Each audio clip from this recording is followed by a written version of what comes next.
दोस्तों 4 जुलाई 1999 का दिन हर भारतीय को याद है। इस दिन भारतीय सेना ने कारगिल युद्ध के दौरान 17,000 फुट की ऊंचाई पर टाइगर हिल पर चढ़कर तिरंगा फहरा दिया था, जिससे पाकिस्तान की कमर ही टूट गई थी। लेकिन इस हिल पर विजय पताका लहराने के लिए भारत को अपने 44 जवानों की कुर्बानी देनी पड़ी थी। दरअसल भारत ने कैसे टाइगर हिल को दुश्मनों से आजाद कराया और कैसे इस चोटी की वजह से पाकिस्तान कारगिल के युद्ध में भारत से हार गया, चलिए इसकी पूरी कहानी आज के इस वीडियो में आपको विस्तार से बताते हैं।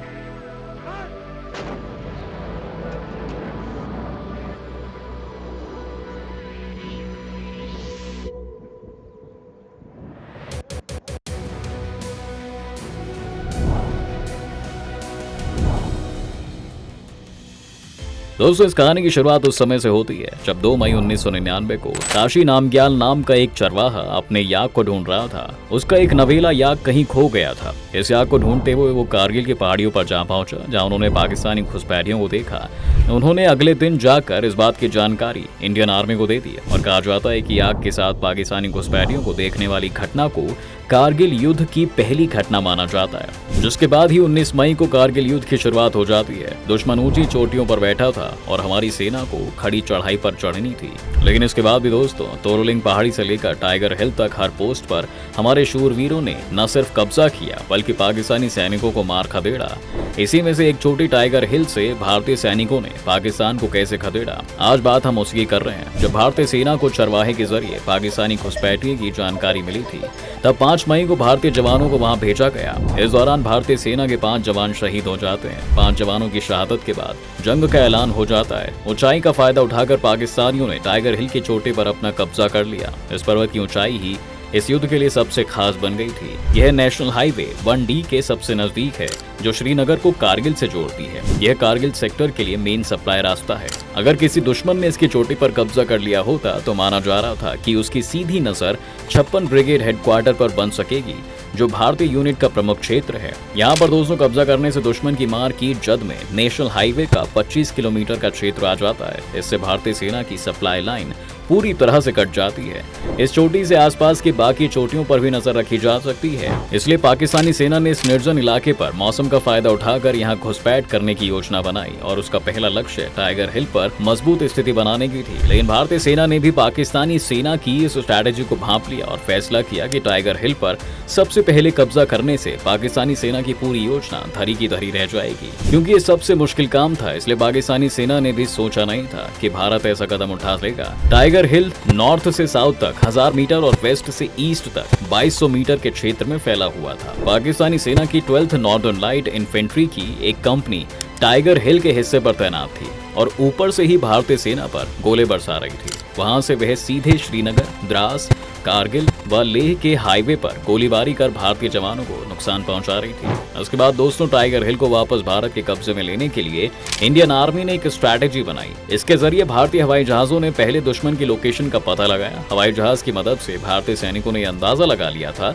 कि दुश्मन कहां पर छिपे हुए हैं। इस युद्ध में भारतीय जवानों की टुकड़ियां मौके को भांपते हुए अलग अलग दिशाओं से आगे बढ़ रही थी। टाइगर हिल फतह करना इतना चुनौती भरा था कि भारतीय सेना को तमाम कोशिशों के बावजूद भी कुछ खास नतीजे नहीं मिल रहे थे।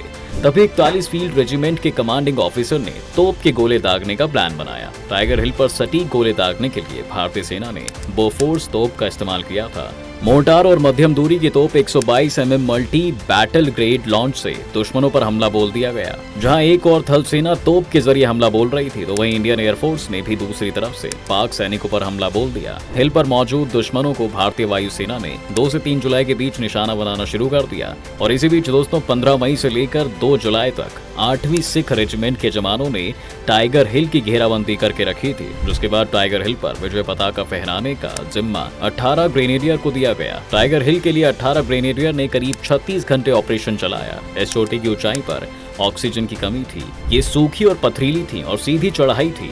दुश्मन चोटी पर तो था और छिपने के लिए एक घास का तिनका तक नहीं था। लेकिन फिर भी 18 ग्रेनेडियर की commando team captain Balwan Singh की अगुवाई में आगे बढ़ती है। जहां 36 घंटे चले इस ऑपरेशन के लिए जवानों ने अपने खाने के सामान को कम करके उसकी जगह पर असला और बारूद भर लिया था। इसको कब्जाने के लिए हवलदार योगेंद्र यादव ने लहूलुहान और बुरी तरह घायल होने के बावजूद दुश्मनों की कई चौकियों को तबाह कर दिया था। इसी वीरता के लिए हवलदार योगेंद्र रामचंद्र यादव को देश के सर्वोच्च वीरता पुरस्कार परमवीर चक्र से नवाजा भी गया था। इनकी कमांडो टीम का नेतृत्व करने वाले के बलवान सिंह को महावीर चक्र से सम्मानित किया गया। टाइगर हिल पर तिरंगा फहराने के लिए कैप्टन सचिन और हवलदार मदन लाल को वीर चक्र से नवाजा गया। टाइगर हिल पर विजय पताका फहराने के लिए चले 36 घंटे के ऑपरेशन में 18 ग्रेनेडियर के 9 जवान शहीद हुए। कारगिल युद्ध में अदम्य साहस के लिए 18 ग्रेनेडियर को 52 वीरता पुरस्कार दिए गए। 18 ग्रेनेडियर का नेतृत्व करने वाले तत्कालीन कर्नल खुशहाल ठाकुर को युद्ध सेवा मेडल से नवाजा गया था। और दोस्तों बताया जाता है कि इस युद्ध का टर्निंग पॉइंट साबित हुआ जब भारतीय सेना ने टाइगर हिल पर कब्जा किया, जिससे उस युद्ध में भारत को साइकोलॉजिकल बढ़त हासिल हुई और पाकिस्तानी सेना को उसके बाद हर मोर्चे पर मुंह की खानी ही पड़ी। पहले इस पर्वत को 3 ओर से घेरकर चोटी पर तैनात पाकिस्तानी सैनिकों का ध्यान बटाया गया और जो सबसे मुश्किल चढ़ाई वाली दिशा थी, वहीं से 18 ग्रेनेडियर्स ने इस पर चढ़ाई का जोखिम भरा काम किया था और आखिर 8 जुलाई 1999 को टाइगर हिल भारत के कब्जे में आ गया और वहां तिरंगा लहराता दिखाई देने लगा। लेकिन यह एक लड़ाई की जीत थी, युद्ध की नहीं। इसके बाद जैसा कहा जाता है कि भारतीय सेना के लिए काम बहुत मुश्किल नहीं रह गया था। अब यहाँ के आसपास के इलाकों की बाकी पहाड़ियों पर भारतीय सेना आसानी से नजर रखती थी, जिसका उससे पूरा फायदा मिले।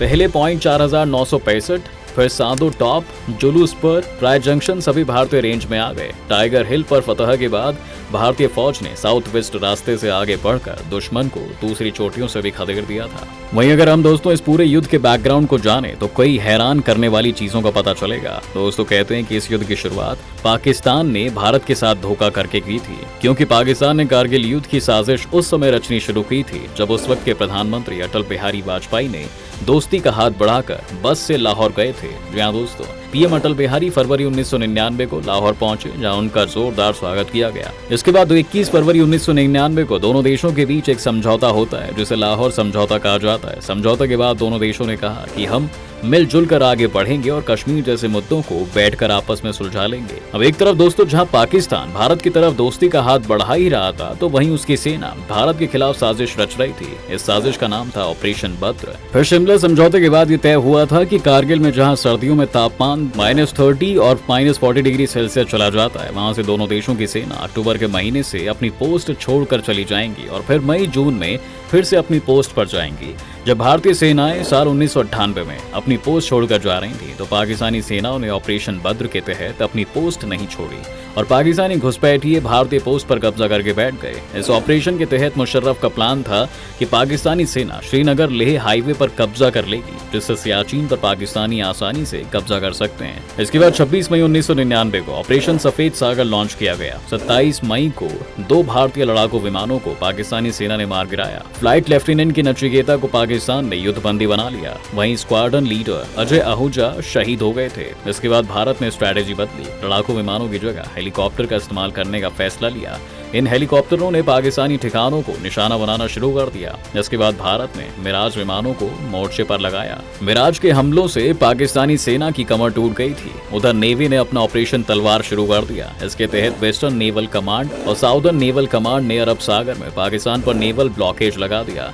इस ब्लॉकेज की वजह से पाकिस्तान में पेट्रोलियम की सप्लाई तक बंद हो गई। हालात ये हो गए थे कि उनके पास में 6 दिन का पेट्रोलियम ही बचा था। हर ओर से घिरे पाकिस्तान के प्रधानमंत्री मदद के लिए अमेरिका पहुंच गए। एक और शरीफ अमेरिका से मदद मांग रहे थे, तो दूसरी ओर परवेज मुशर्रफ चीन से मदद के लिए गुहार लगा रहे थे। इसी दौरान मुशर्रफ ने माना था कि उनकी सेना भारतीय इलाकों में घुसी हुई है। मुशर्रफ की ये बात भारत ने इंटरसेप्ट करके सबके सामने रख दी। इस खुलासे के साथ पाकिस्तान की पूरी साजिश दुनिया के सामने आ गई। 14 जुलाई को भारत ने कहा कि हमारा ऑपरेशन सफल हो गया है।